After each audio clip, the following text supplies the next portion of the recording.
Richard was sent to Kabul in 2003 to take command of British forces in Afghanistan, and realizing that there was an increasing terrorist threat, but no resources or plans in place to deal with it, he immediately put together an unconventional force of British troops and US Marines. They begged, borrowed, and stole equipment to gain intelligence and launch covert surveillance. He's now a writer, a prolific journalist, media commentator, and lecturer.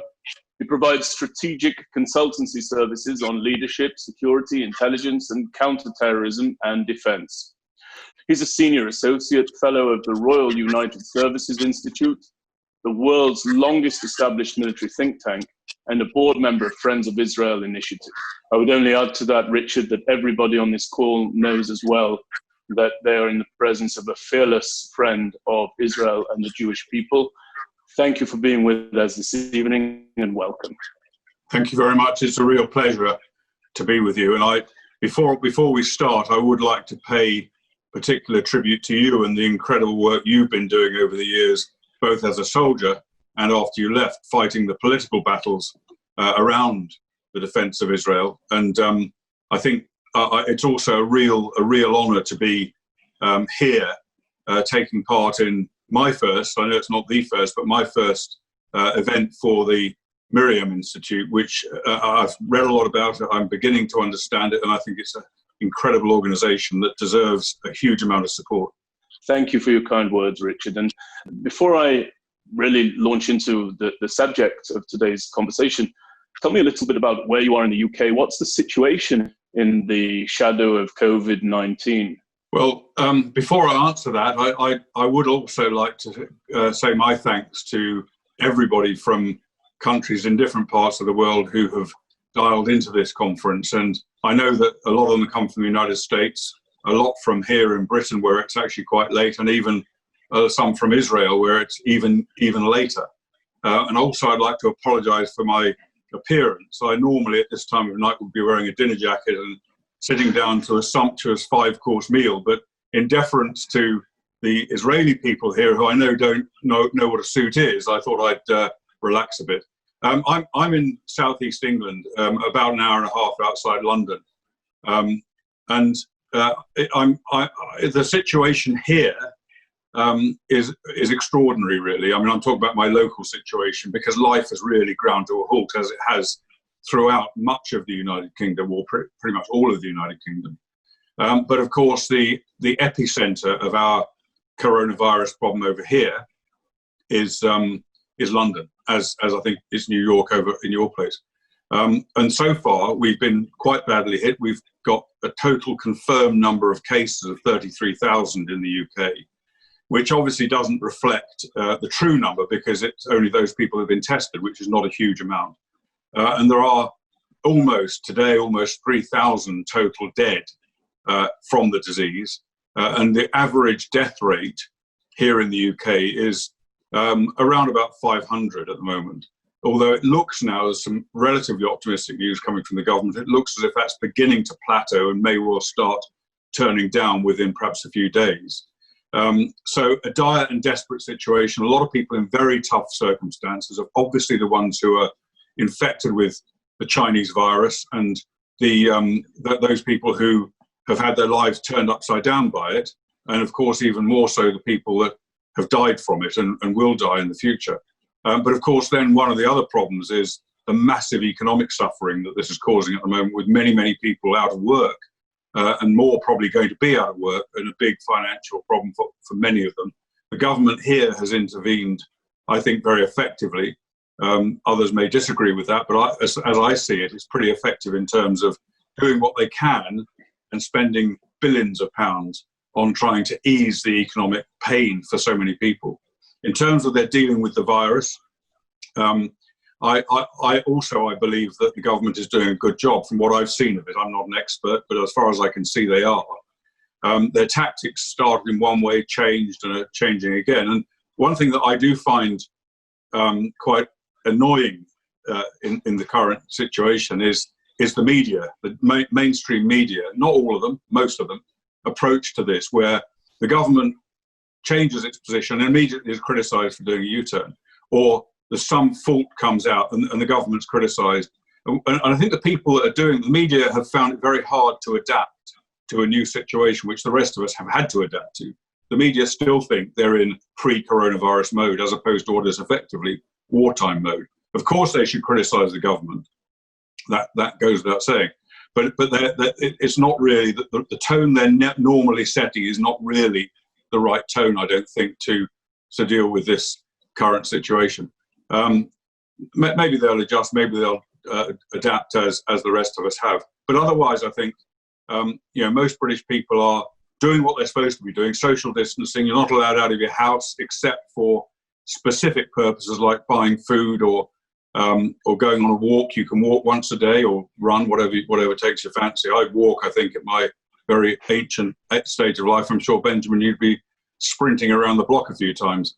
And you can go food shopping, you can go get medical supplies if you need it, etc. But most people, other than that, are not really allowed out apart from key workers. The armed forces has mobilised 20,000 soldiers to help the NHS deal with this situation. All of them are on standby. Many of them are already deployed, but not a huge number. They're doing things like helping with logistics, emergency planning, and in the last few days they've been doing very active on providing helicopter support around the country for the NHS. And yesterday the government announced it was calling up 3,000 reserves, although those reserves are they're not compulsorily mobilised. If they don't want to go, then they don't have to. The government has a power, which it hasn't used yet, to compulsorily mobilise reserves. So complete upheaval in all our lives. From when I was over in the United States a few weeks ago, I would never have dreamt this situation was going to develop as it has done. And do you feel, to go back to your comments on the media, that they're causing a panic among the general population? And do you think that they're aware of that? Do you think that that's something that they deliberately whip up? Well, that was actually a very good point. And it's one of the things that I think they haven't adapted to, because, of course, the media exists on sensation. That's how you sell papers. That's how you get people to watch television programs, etc. And this is not a time for sensation. This is a time for sober, realistic analysis, questioning, etc. And I think the media have not in every case, but many of them have not really realised that. And so, of course, it does sometimes cause, I wouldn't say panic exactly, it causes increased concern where that concern is not necessary. People are concerned enough as it is. Well, I know that everybody on this call is very much with the British people at this time and in spirit, and we do hope that they, along with the rest of the world, frankly, do manage to turn a corner and move on to better times. So thank you for telling us a little bit about how that situation looks over there in the UK. I'd like to turn a little bit to your personal story. So we meet you as Colonel Richard Kemp, but you weren't always a colonel. And I just saw on Twitter, and I encourage everybody to follow your Twitter feed, a wonderful photograph that you put out today of you as a young officer, I believe. But there was a time even before that. When did you decide that you wanted to go into the military? As I read your bio, I was struck by the fact that you joined the armed forces the day after you concluded high school. So how did that come to pass? I left high school one day and joined the army the next day. And I didn't go to university. Frankly, I am not an academic person. I didn't enjoy school, and I certainly would not have enjoyed university, so I didn't do it. I was always going to join the army. I never had any thought from my earliest memories apart from being a soldier and fighting for the country. My excuse for that is that I never really grew up. I loved playing soldiers when I was a child and never grew out of it. So I naturally went straight in. I was very fortunate to have a 30-year military career and enjoyed, with very few exceptions, pretty much all of it. Did you go in there with a determination that you would have a career at the outset, or were you just going to try it and see where it developed? I expected to stay in the army for my life, and I expected to die in battle, as every soldier ultimately wants to, but hopefully not too early. So I know I never had any other aspirations. And during my time in the army, I never looked sideways. Very rarely thought about doing other things, but it was normally something like joining the French Foreign Legion or something like that, or the Hong Kong Police. But I never seriously looked at other options. I was always going to be a career soldier, unless I got cashiered, which I came close to a few times. Now, just explain that. Well, Explain you that get term.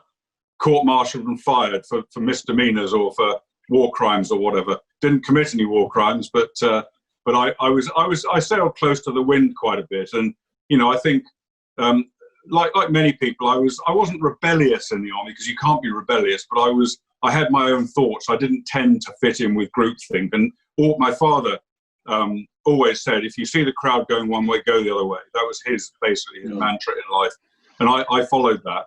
And in fact, my pretty much almost the happiest, I had very many happy times in the army. One of the happiest was when I was in Afghanistan, because I was the boss out there, and my boss were 3,000 miles away in North London, and often the communications didn't work. So I was able to do and play things pretty much as I wanted to. It's always great not to have a boss and not to have always be able to follow your own instinct, your own experience.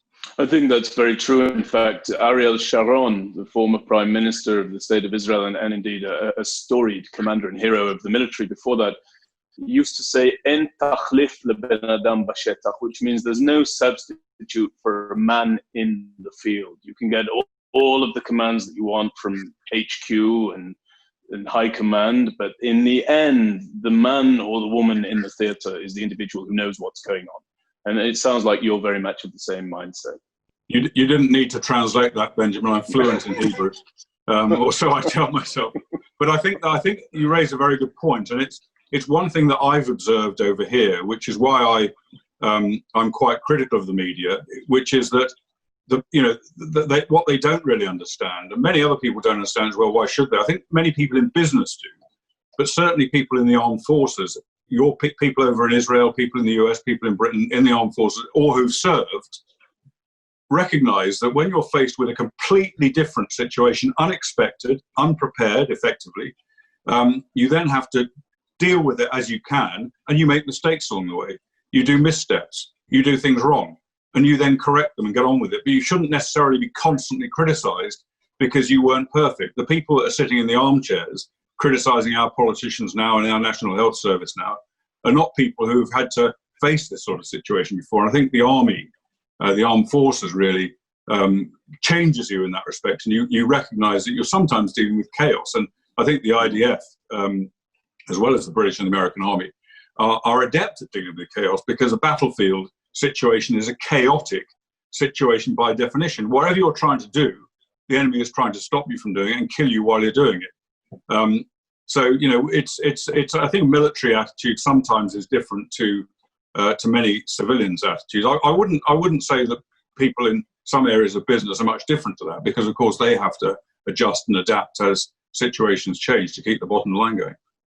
I think that's very true. A lot of people, I know certainly it was the case before I enlisted in Israel Defense Forces, my perception was that the military is regimentation and order and precision. And in actual fact, the military is managing chaos, as you've said. And the military, especially at wartime, is becoming a master of innovation. I think if you're an effective fighting man or woman, you know how to innovate. I think ineffective fighting men and women are the individuals who cannot zigzag when they need to do so. It seems like you agree with that as well. Totally, and one of the key issues about being a soldier in any army, I think, is initiative. Not waiting for orders, being ready to seize the initiative when it presents itself. When you see an opportunity to get at the enemy, then you take that opportunity and get at the enemy. Sometimes it goes wrong, sometimes it goes right. But I think those people, those soldiers and commanders who understand that and are hungry to kill the enemy and destroy the enemy's equipment are the most successful ones in almost every situation you face. The other point I would make on that is that soldiers don't want war. They want to fight if a fight is needed. They don't actually want war. And I think it was the American General Douglas MacArthur who said that soldiers above all abhor war because they experience it, they so often suffer from it, and they see the consequences. So I don't think soldiers on the whole are warmongers, but they are ready to fight when needed. So I want to turn now to a moment where I'm actually going to test your memory a little bit. And it is in reference to a television interview that I witnessed. I don't actually remember where I was when I saw it, but I'll never forget the way that it made me feel, because it was during Operation Cast Lead, and I believe, and Operation Cast Lead was Israel's defensive operation inside the Gaza Strip that was launched in 2008 and went into 2009. And there was a British colonel, and that British colonel was interviewed by the newscaster. And that British colonel, of course, was you, and you were brought on to speak about and provide analysis to do with the actions of the Israel Defense Forces in the Gaza Strip, who were facing allegations and accusations of disproportionality, genocide, ethnic cleansing, so on and so forth. There was really not a slander spared. And when I was watching it and when it was sent to me, or if I did turn on the television, I remember looking at the colonel who was being interviewed, and I thought, great, there'll just be another senior ranked military officer who's going to turn around and join and pile on and put the boot in and really slander the members of the Israel Defense Forces. And suddenly he asks you for your opinion, and you respond with 1-2 sentences. Can you just speak those sentences, if you would, as you replied to the question about the ethos and actions of the Israel Defense Forces?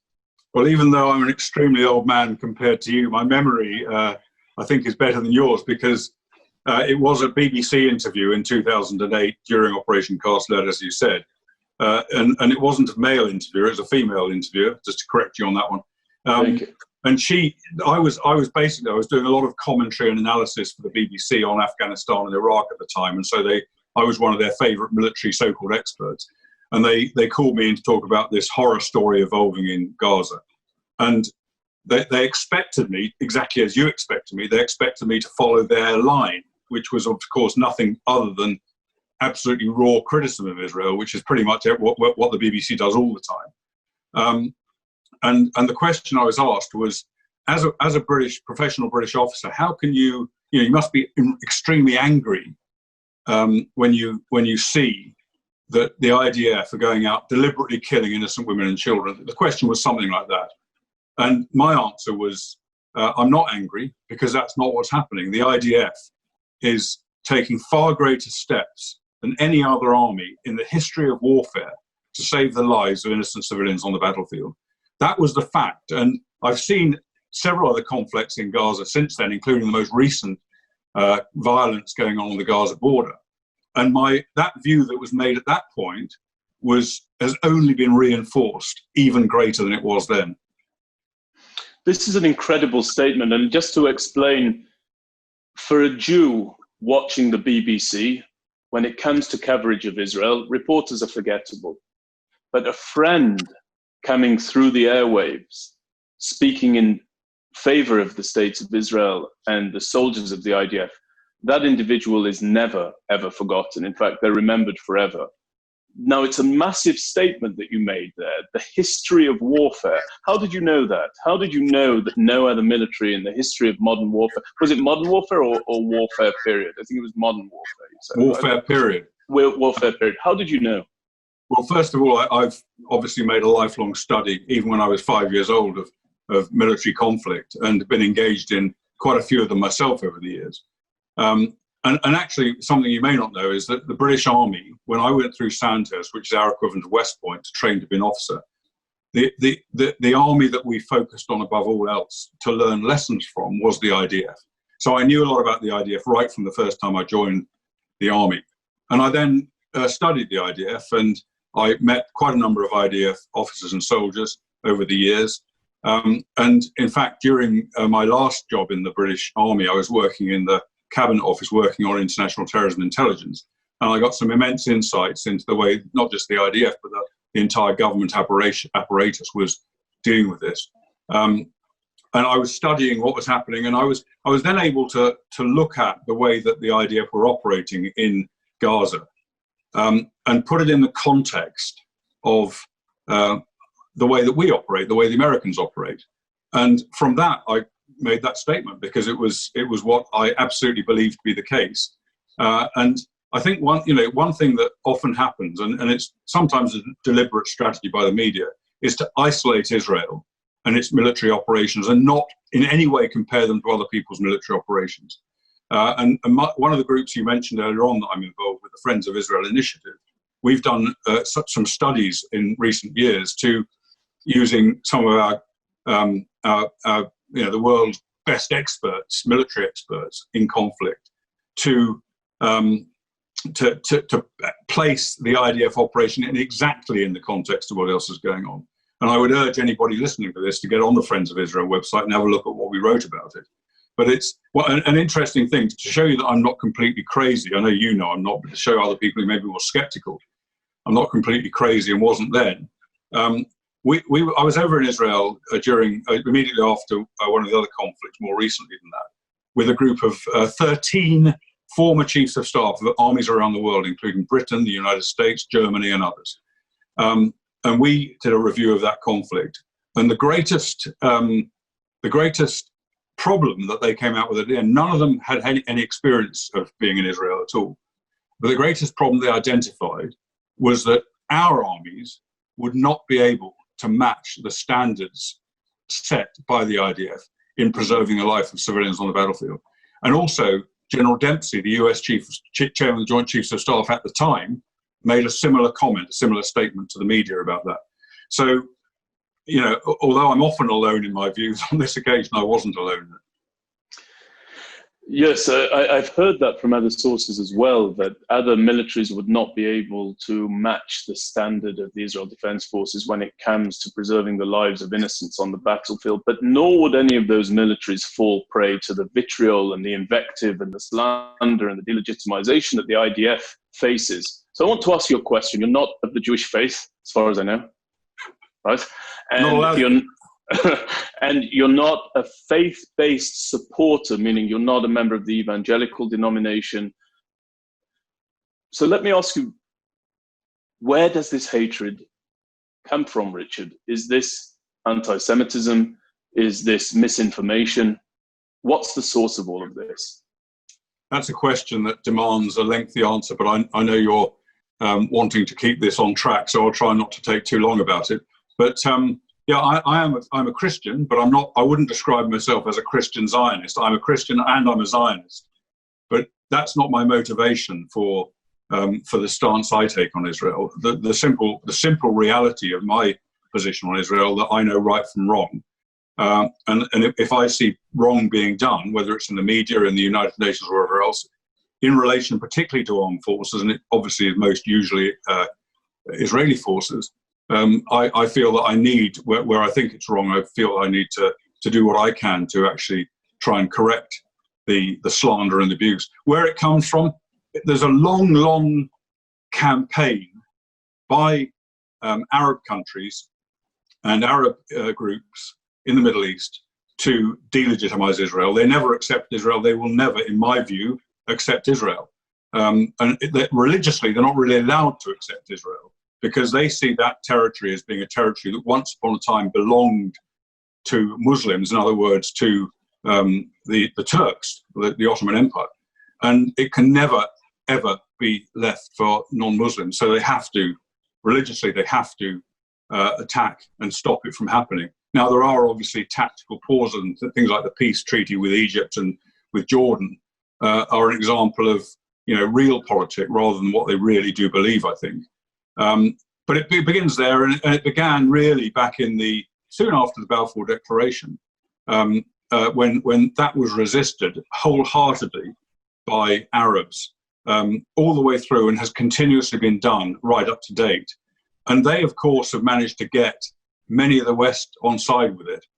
In fact, the opposition from the Arabs to the creation of a Jewish homeland, recreation of a Jewish homeland in Israel, was due entirely to the pressure from the Arabs. But those in the West have got on the bandwagon for various different reasons. One is anti-Semitism, of course, as you say, and that's probably quite a significant reason, but not the only one. Another one is because I was taught when I was at school. I was taught by the media, not at home, but I was taught throughout my entire life to be ashamed to be British because of our dreadful imperial past. And that's got a lot to do with it, because they see that we must, in all circumstances, no matter what, side with those people that we once dominated in imperial terms. and that means the Arabs are not the state of Israel. So that's another rationalization for another reason for it. There are many others, one of which is, in most of the West, most of Europe, there are large Islamic populations, and many members, I'd say the overwhelming majority of most Islamic populations, are brought up to despise the state of Israel. And our politicians want their votes, and so of course one of the best ways of getting their votes is to certainly not befriend Israel, and if possible be strongly critical of Israel. And I think that's another reason. And there are other things, the Jewish state, that's anathema to so many woke people, so many left wing politically correct people. It's anathema because they don't believe in religion, and they certainly don't believe there should be a religious state. And so it must be attacked. Of course, when they look at various Islamic states around the world, that's not a problem to them for the kind of imperial reasons I mentioned. Now, coming back to Israel, you and I stood there in 2014. Again, we met up in 2014 during Operation Protective Edge, just before I was drafted. If you remember, I was drafted into my reserve brigade at that time. But before that, you wanted to go down to the front line. I actually think, had it been something we could have facilitated, you would have almost crossed into the Gaza Strip and done a walkabout there.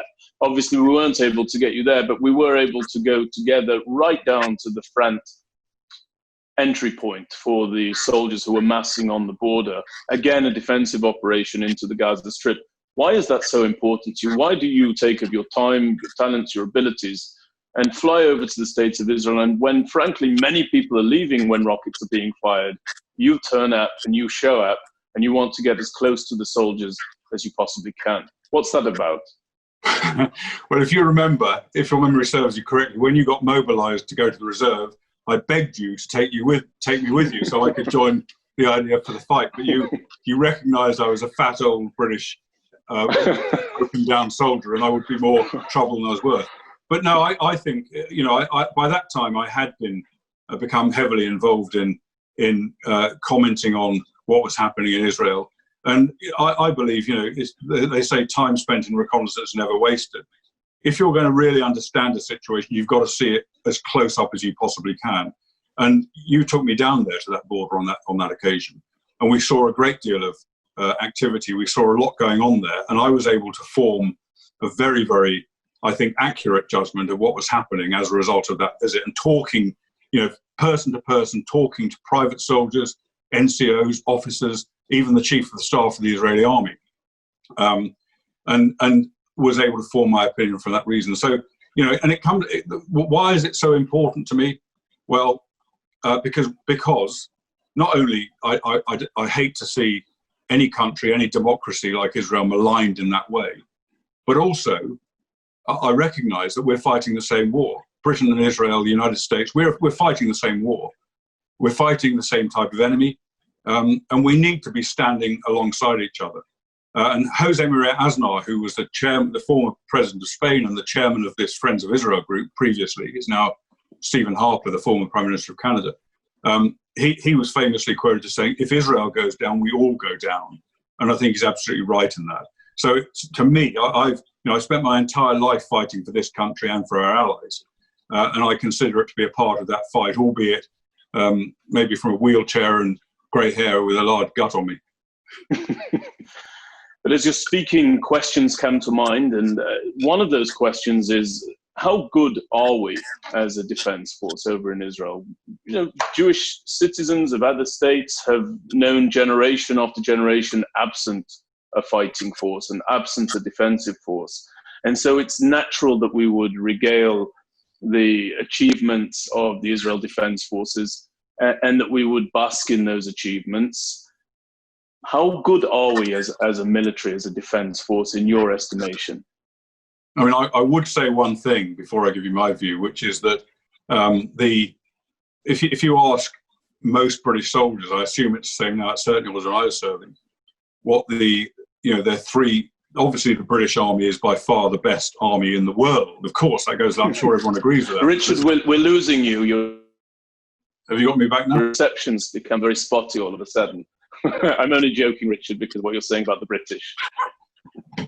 Yeah, I wouldn't put it past you pulling the plug. But you know, we obviously believe we're the best, but so does everyone in the US Army and so on. But if you ask a British soldier, apart from the British Army, what would be the three armies that you have most respect for? There would be the French Foreign Legion. Don't ask me why. You know, the French are our natural enemies, but nevertheless. The US Marine Corps, which I can certainly back up, having served alongside the US Marines on several occasions, and the IDF. The IDF is enormously respected in the British Army among certainly most people that I've met serving and retired. But my view is that before I talk about the professionalism of the IDF, I think it's important to say that one of the most important aspects of military operation, defence, combat is apart from those people who fight it and their preparedness to do so, is the political will and the support they get. And you know, I think Israel has demonstrated over many years, and you can look at things like the Entebbe operation, you can look at the 1967 war, the 1948 war, when Field Marshal Montgomery, the head of the British Army at the time, predicted that Israel would be defeated in 1948 within a matter of weeks. You know, you look at all that stuff, and it's their fighting spirit, but also it's their tenacity and the determination of their political leaders, and I think that's always been very strong in Israel. And yes, I know people have criticised Prime Minister Netanyahu over the Gaza campaigns and not pressing it home to the end, but of course there are many reasons why that's happened, which I won't go into now. So that political will, that determination by our leaders enables an army to be able to operate the way that it has to operate. And I think when turning to the quality of the IDF, it's a ragtag army. You see, you know, people will see the IDF at checkpoints and things, and maybe a British soldier might see it and think, bloody hell, these guys look a bit scruffy and laid back, etc. But that's the Israeli way. And in my view, having got to know them particularly, it doesn't in any way reflect on their capabilities as soldiers. It's more of a presentational thing. But also, why wouldn't they be a bit like that? Because they're all conscripts, or virtually, or many of them are conscripts. And that you can't handle a conscript army as you can handle a regular army. You simply can't. We didn't in the British Army when we conscripted people in the First and Second World Wars and afterwards. So it's a very different beast. It's also been constantly fighting throughout its entire existence, right the way from 1948 and before that even, and right up to today. So it's a battle-hardened army. Yes, people have turned over. Most of them are young men and women of sort of 18, 19, 20, etc. But nevertheless, they've got that spirit, and they've got the tradition of fighting. And I think they are very effective. My only criticism, I think, I would make of them, and I've got plenty of criticisms, but a lot of minor detail stuff, is that a junior leader in the IDF is somebody who has served for a very short space of time. To be a sergeant, I think, you have to do a year or something like that, maybe 18 months. Is that right? Yes. Yeah. To be a sergeant in the British Army, the equivalent rank, actually, pretty much, you've got to probably have served about 15 years. You've got to have, in some good cases, maybe less, you've got to have undergone a lot of very tough and demanding career courses and selection to get there. So you end up with a completely different type of leader at the junior levels. I think when you get up to the senior ranks and more senior ranks than the officers, the differences are much less, because mostly the officers are professional, if not all of them. So I think that's a significant difference. But again, you know, one of the things I think that the IDF has, which I think the British Army has got now as well, a bit later on, is the issue of individual initiative by soldiers who think for themselves. I know Benjamin Netanyahu has often said that, you know, I have 7 million prime ministers in this country or something like that. Well, the same is true in the army. You've got however many thousands of generals in the army. And I think that's a plus in many ways. And I remember being struck when I was reading an article about the IDF when I was still serving, that one of the questions that's asked on the confidential report that the annual report on a soldier or a commander is, how willing is this person to question the orders given to him. And if that had been a question on a British Army report at the time, it probably would have been, if they said he's very willing to question, it would probably have been a negative. In the IDF, it was deemed to be a positive, and I think that is extremely important because any commander knows, or most commanders know, that he's not the only one with brains. He's not the only one that knows things, that can see things, that has experience. There are so many people he can draw on. And one of the things I used to do when I was a company commander, particularly, and also to an extent a battalion commander, was if I had, obviously it depends on time, it depends on what you're trying to do, it depends on how quickly you've got to get something done. When I possibly could, before I made a plan, I would consult with more junior people right the way down to corporal level, which is the lowest sort of commander in the British Army. And often in drawing up my plans as a result, that they were hugely benefited by the insights given by some of the most junior people. And they were saying things that I hadn't really thought about. And so I think that, that's a common characteristic in the IDF. Jeremy Corbyn could have been the Prime Minister of Great Britain. What accounts for the support that he did enjoy, it seems, right up until the very end when everything collapsed? And should everybody be concerned, or should we look at that and wish it away and not pay too much attention to the Corbyn phenomenon that occurred? And again, I know it's a large subject, but I do want you to comment on it at least briefly, if you would. Well, and please speak to the anti-Semitism there as well. Corbyn is a renowned anti-Semite. He's appeared on the front of every Jewish newspaper in the UK accused of anti-Semitism. A lot of people very clearly level that criticism at him, and it's a fact. He is an anti-Semite, both in terms of his distaste, I think, for Jews, and also his hatred of the state of Israel. And in my book, anti-Zionism is anti-Semitism. It's one and the same thing. So, there's no doubt about his feelings there. He spent a great deal of his life doing everything he can to criticize and find fault and undermine the state of Israel and support terrorists who are trying to kill Israelis. In the same way as he also supported terrorists who were trying to kill British soldiers in Northern Ireland. He was a renowned supporter of the IRA. But that wasn't the question. I think the level of support he enjoyed was because of the party he was leading, which he helped shape, but was shaped before that as well, which obviously is on the left. And as I sort of touched on earlier, the tendency of people on the left, not all by any means, not all at all, but the tendency is towards being anti-Israel. And going back also to and a lot of his supporters were young people.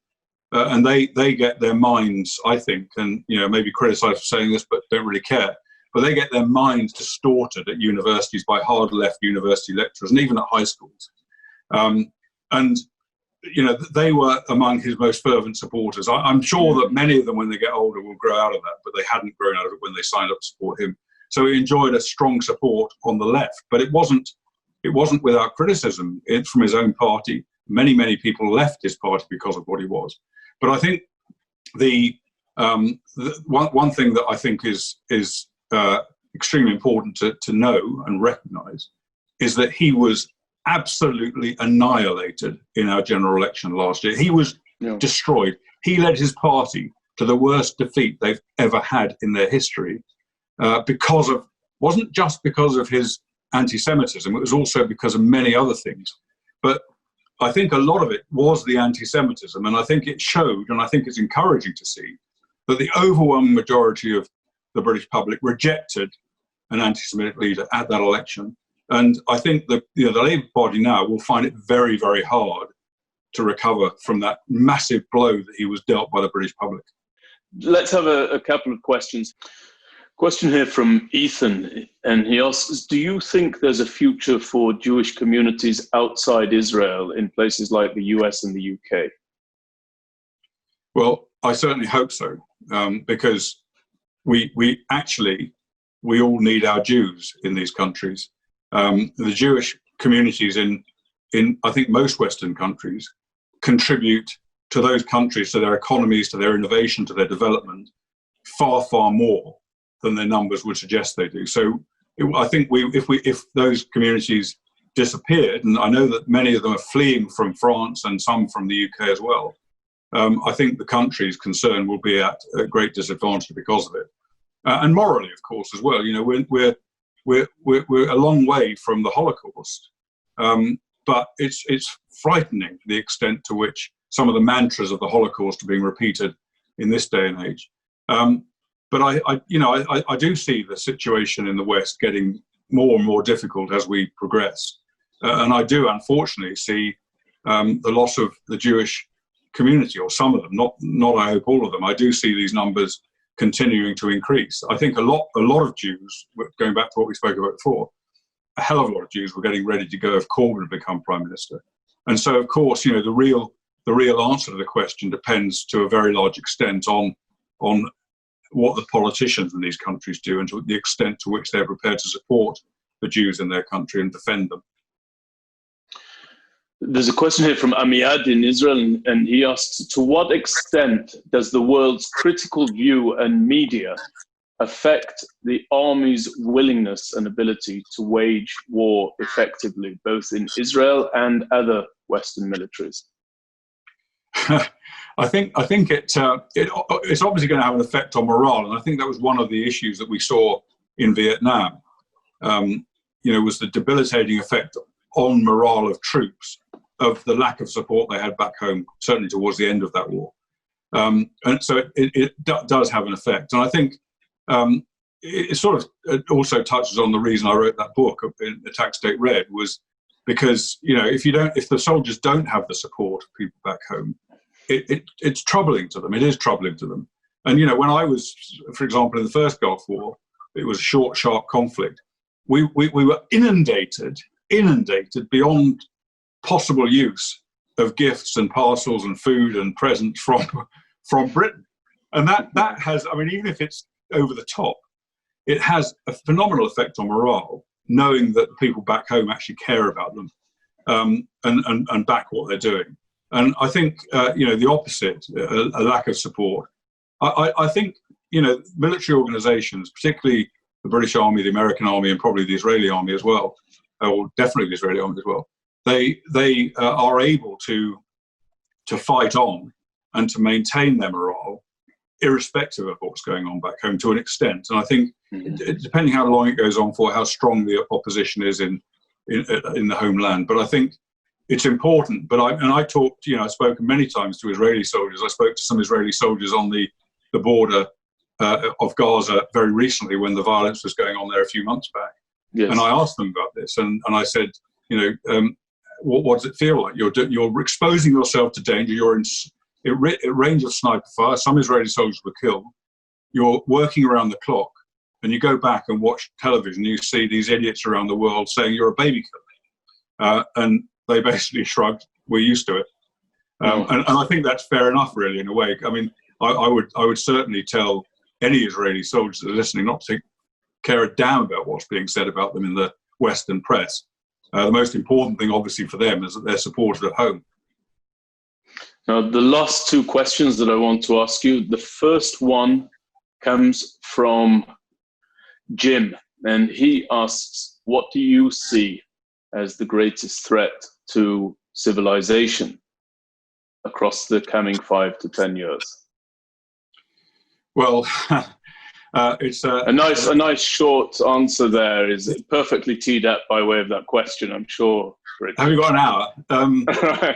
I'll restrict it to military threats rather than civilizational threats, which obviously are far and wide.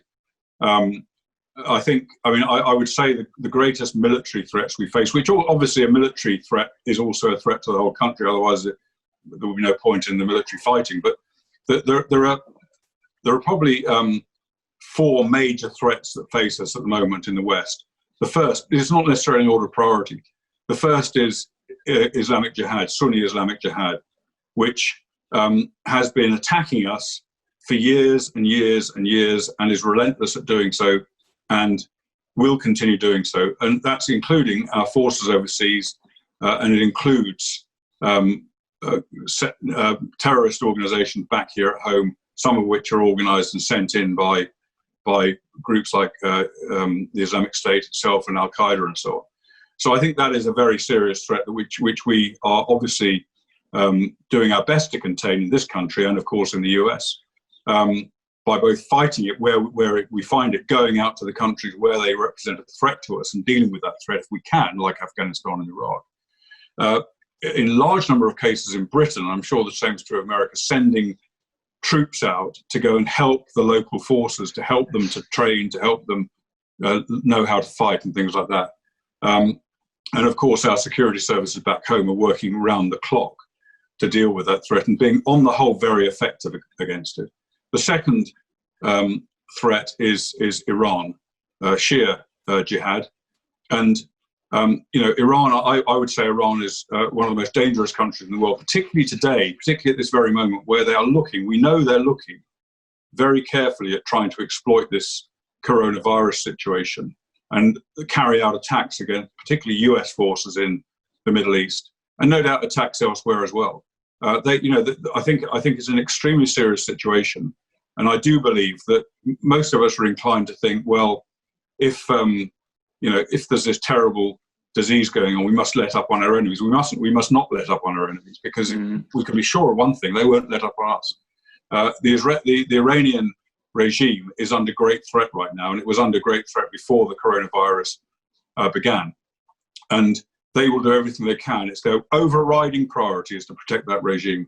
They will do whatever they can, if it includes lashing out in a very, very big way against the US to precipitate a conflict, which will, they hope, as historically has proven sometimes does, get support back home. I think they will do that. The third, and I don't need to elaborate much on this, is China. We have been in a Cold War with China for many years now. They've been fighting the Cold War. We have not been fighting the Cold War. We've refused to recognize it exists. And we've allowed China, with its horrific government, its oppressive, murderous dictatorship, we've allowed them to spread their empire around the world. And it's not a geographical empire in terms of land they occupy. It's an economic empire. It's buying up, influencing, and things like they're doing now. It's a smaller level of it, but sending out aid to countries that need it to help them fight coronavirus. That's not because the Chinese are doing it out of the goodness of their hearts. They see that as an aggressive diplomacy to gain influence and gain control in our countries. And I think it's now time that we fought that Cold War. And I would hope that one of the major results of this terrible situation we're in now is to reset relationships between Western countries and China, and not only do our best to prevent them having influence in our countries, like, for example, the ridiculous decision taken by the government to allow Huawei, the Chinese telecoms company, to form a part of our 5G network, which was an absurd decision. Now, I hope that will be done to... The British government. Sorry? The British government's decision. The British government, yeah. And I think, also we should be pushing them back around the world, wherever they put, like we did with the communist Russians in the Cold War. We should push them back, because otherwise they will take over. And we don't want that. We don't want to be overly influenced, unduly influenced by a vicious, ruthless dictatorship like China. And the fourth and final one, Russia. Russia, I think, I've got a lot of respect and admiration for Russia as a country, as I have for the other countries I've mentioned, of course. But one thing we know is that President Putin is determined to rebuild as best he can, to rebuild the Soviet Union.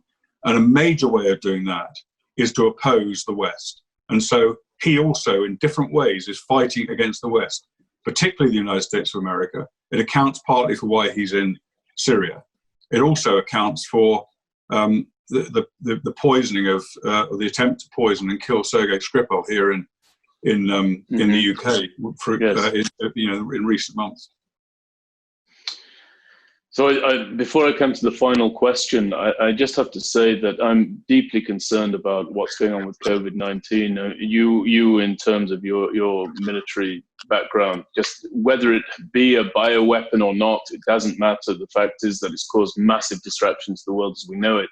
And it's put everybody on this dependency for distance and commuting, working from home, and so on and so forth. All you need now is a cyber attack to come and hit the infrastructure of the West and you recalibrate the economic reality of the world, probably for the near and middle term. So I very much appreciate you bringing forward your views on China. My last question, if you could, and I actually don't want you to speak to it for too long, Richard, but there's a reason I'm asking. It comes from Leeds in England, where I was born and raised, and it comes from a friend named Marcus, and he says, what do you think of the new state solution as proposed by our organization?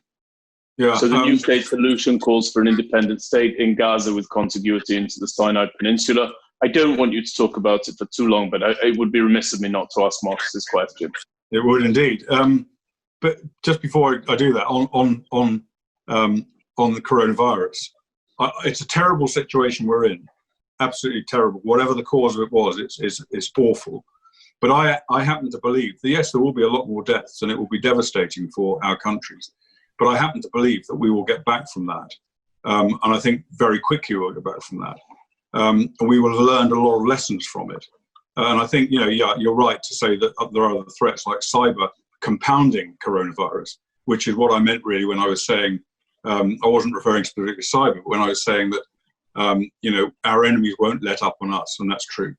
The answer to your question about the new state solution, I think it's an incredibly creative attempt to resolve the impasse that has existed since 1948 and before that, even in the Middle East. And I think it's, to my mind, it provides the ideal solution. It's practical, it works, it can be imposed, whatever anybody else thinks, and it would result, I think, in a very stable situation. I'm not saying stable in terms of being free of terrorism and attacks and things, but a stable political situation for Israel in many ways. I think actually there's a strong likelihood that eventually something like your new, and I'd like to also pay tribute to you because I know you were instrumental along with a number of other experts in putting this proposal forward and refining it. I do think it could well be, there could well be an ultimate solution along similar lines to that. I do also believe that the Trump peace proposals are very good. I think that depending on how the political situation works out in Israel and how much power Prime Minister Netanyahu has to let's say, to reassert sovereignty over certain key areas of Judea and Samaria and also the Jordan Valley, I think it could result in a vastly improved situation for Israel in that way and in other ways. And I think one of the things that we've seen to an extent, and we may see more of, is almost a reset of, at least in some areas of global view towards Israel, because they've seen, the world has seen Israel basically condemned by America all of the time, although America is Israel's firmest supporter, condemned by the Arab countries, condemned by the West. And now what they're seeing is the President Trump peace proposals being, broadly speaking, with relative degrees of enthusiasm, supported by the Arabs, supported, of course, by the US, and rejected by the Palestinians, which shows people, I think, where the real problem lies. So I don't believe for one moment that it will result in peace between the Israelis and the Palestinians. And I don't think that was necessarily the objective of it. I think what the objective of that process was, and I would fully support that objective, is to put Israel into a more advantageous position than it's in at present. And I think President Trump was keen to do that because he recognizes that he, or people with minds like him, will not always be in the White House. And when we get a more left-leaning government in the White House, which will eventually happen, Israel will not enjoy the kind of support that it's enjoyed certainly in recent years. So I fully support your new state solution. I don't think it's going to happen immediately. I think it could happen in the future. But I also feel that maybe even along the way towards that, the current peace proposals are going to be valuable for Israel, but not resulting in peace. Well, Richard, Colonel Kemp, I'm so very grateful to you for your time. We've gone over the time. You couldn't have been more gracious, but I want our listeners and our viewers to understand why. It's because you're a gem and a jewel to the Jewish people, to the state of Israel, to the people of Israel, wherever they are. You are a rare individual indeed, who has come at precisely the right moment, with the right experience and expertise to defend us against the onslaught that we do absorb from the international community regularly and often. And so when occasion comes to pass for a long-form conversation with someone like you, it would be an error indeed to pass up on that opportunity or to curtail it because of what would be standard time constraints. They're not at play today because of the circumstances that we have. And so I wanted to really flesh out a number of issues with you. I'm very grateful and feel very honored to have had the opportunity to talk to you. We are very thankful to you, and on behalf of Rosita Panini and my great and powerful colleague Alan Langer and everybody who's on this call and watching and listening, please just accept our sincere thanks, and we hope that the people of Great Britain, of Israel, of the United States, and of course the world over are soon freed of the tyranny of this dreadful, dreadful virus. I'm sure that they will be, and that these troubles which have come will certainly be troubles that will pass. Thank you so very much, Colonel. We appreciate it. Thank you very much, Benjamin. If you wouldn't mind, I'm sure the viewers and listeners would be happy to listen to you praising me for another few minutes. So if you could carry on with that, it would be fantastic. We'll start the next conversation there. Thank you very much, Colonel. Over and out. Over and out.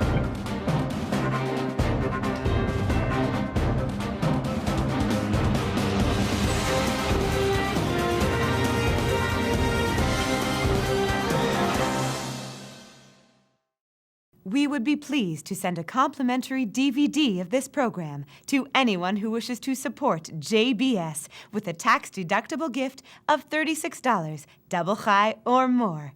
Simply visit the JBS website at jbstv.org and click on the Donate button to make a donation by PayPal or your credit card.